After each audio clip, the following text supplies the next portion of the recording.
ఈనాటి యొక్క కార్యక్రమానికి ఏదైతే సమస్య పైన విచ్చేసినటువంటి ప్రతి ఒక్కరు కూడా ఎస్సీ ఎస్టీ ప్రజా సంఘాలన్నిటికీ కూడా నా యొక్క ధన్యవాదాలు తెలియజేస్తా ఉన్నాం।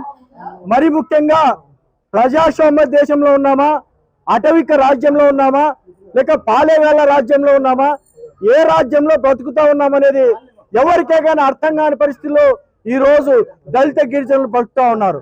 దానికి ప్రధాన కారణం ఈ రోజు సోమలదొడ్డి భూములకు సంబంధించి ఒక 31 సెంట్లు స్థలానికి సంబంధించి చూస్తే దగ్గర వాళ్ళ 1949 నుంచి కూడా వాళ్ళు భూమి హక్కు పొంది ఉన్నారు, డీకేటీ పట్ట కూడా పొంది ఉన్నారు।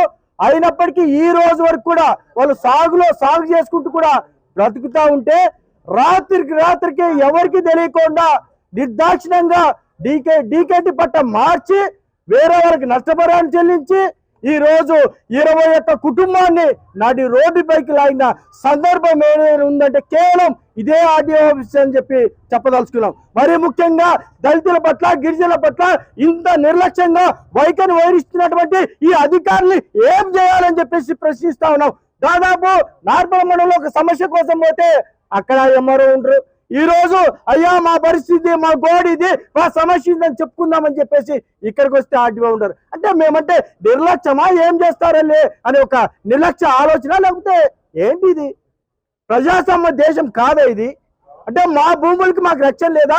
ఎప్పుడో ఇందిరమ్మ గాంధీ హయాంలో పంచిన భూములు తప్ప మరి 1 సెంటు కూడా పంచని ఈ ప్రభుత్వాలు పేదల పట్ల మరియు ముఖ్యంగా ఎస్సీల పట్ల ఎస్టీల పట్ల ఇంత నిర్లక్ష్యాన్ని ప్రదర్శిస్తా ఉంటే మేము దళిత గిరిజన ప్రజా సంఘాలుగా చూస్తూ ఉండాలా?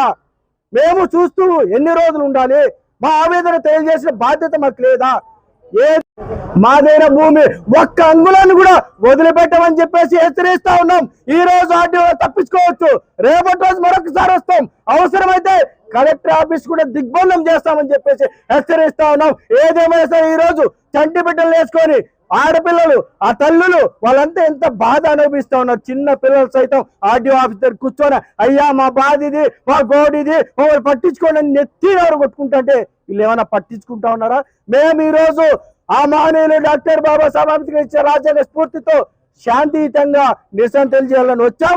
లేదు ఇదే విధంగా నిర్లక్ష్యాన్ని వీళ్ళు ప్రదర్శిస్తే మాత్రం మా విశ్వరూపాన్ని మా దళితుల ఐక్యతని గిరిజనుల ఐక్యతని చూస్తారని చెప్పేసి హెచ్చరిస్తూ ఏదేమైనా సరే ఆర్డీఓ గారు 1-2 రోజులు మాత్రమే మీకు టైం ఇస్తా ఉన్నాం, ఈ సమస్య పరిష్కారం చేయగలిగితే ఓకే, లేదంటే జరగబోయే పరిణామాలకి మీరే బాధ్యత వహిస్తారని చెప్పి తెలియజేస్తా ఉన్నారు। మీరు డబ్బుల కోసం ఎంత మందిని నాశనం చేస్తారని చెప్పేసి ప్రశ్నిస్తా ఉన్నాం। పక్కనే ఉన్నటువంటి ఒక అగ్రకులానికి చెందినటువంటి 61 సెంటు స్థలం ఉంది, వాళ్ళది పట్టించుకోరేమే?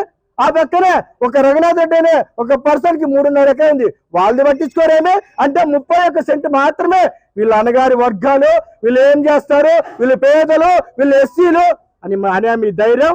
మేము అన్ని కుల సంఘాలు కలుపుకుంటాం, ఎస్సీలు ఎస్టీలు అన్ని కలుపుకొని పెద్ద ఎత్తున కూడా ఈ యొక్క ఆర్డీఓ ఆఫీస్ జస్ట్ ఈ రోజు షాంపుల్ మాత్రమే, ట్రైలర్ మాత్రమే, అసలు సినిమా త్వరలో చూస్తారని చెప్పేసి తెలియజేస్తూ ఏదేమైనా భవిష్యత్ తరాల కోసం కాదు, ఉన్న తరాలు బతకడానికి చాలా ఇబ్బంది పడతా ఉన్నాం। రోజు మాట్లాడుతూ ఉంటాం భావితరాల భవిష్యత్తు కావాలని, భావితరాల భవిష్యత్తు పక్కన పెడితే ఉన్న తరాలనే కాపాడుకోలేకపోతారు। రోజు ఒకరిని కొడతారు, ఒకరు తంతారు, ఇవ్వకపోతే భూములు లాక్కుంటారు, మర్డర్లు కూడా చేసే స్థాయికి వస్తారు। మరి ఇంకొక దారుణమైన సంఘటన చెప్తా ఉన్నాం। ఈ రోజు ఏదైతే ఈ యొక్క భూములకు సంబంధించిన అంశాల్లో మేము ఆ భూముల్లోనే లేం, దాస్ గారి బలుకులైపోయిన వాడు ఒకడున్నాడు, ఎఫ్ఐఆర్ కట్టండి అని చెప్పడం, బుక్కల సంస్థలు కట్టడం, నా పైన అక్రమ కేసులు కట్టించారు, ఎఫ్ఐఆర్ చేశారు। నేనేమైనా భూములు ఎవరివైనా లాక్కున్నాను వీళ్ళ మాదిరి కబ్జా చేశారా? దేనికోసం నా పైన ఎఫ్ఐఆర్ చేశారని చెప్పేసి పోలీసులు కూడా అడుగుతా ఉన్నాం। అదేవిధంగా ఈ సమస్య ఇంతటితో ఆగిపోయిందని మాత్రం అనుకోవద్దని ప్రభుత్వానికి హెచ్చరిస్తూ, అదేవిధంగా ఆర్డీఓ గారు మీరే అంతా చేస్తా ఉన్నారు, మీరే అంతా ఇబ్బంది పెడతా ఉన్నారు, మా ఆడపడుచులంతా తలుచుకుంటే మీరు ఏమైపోతారో ఒక్కసారి ఆలోచించండి, మా ముసురు మా గోడు కొట్టుకోక తప్పదని కూడా ఆయనకి మరొక్కసారి తెలియజేస్తా ఉన్నాం। ఏదేమైనా సరే మరొక్కసారి ఈ అవకాశం ఇచ్చిన మా మిత్రులకు, మా పెద్దలకి, మా అన్నలకి, మా అక్క చెల్లెలకి అందరికీ పేరు పేరున మరొక్కసారి ధన్యవాదాలు తెలియజేస్తూ జై భీమ్।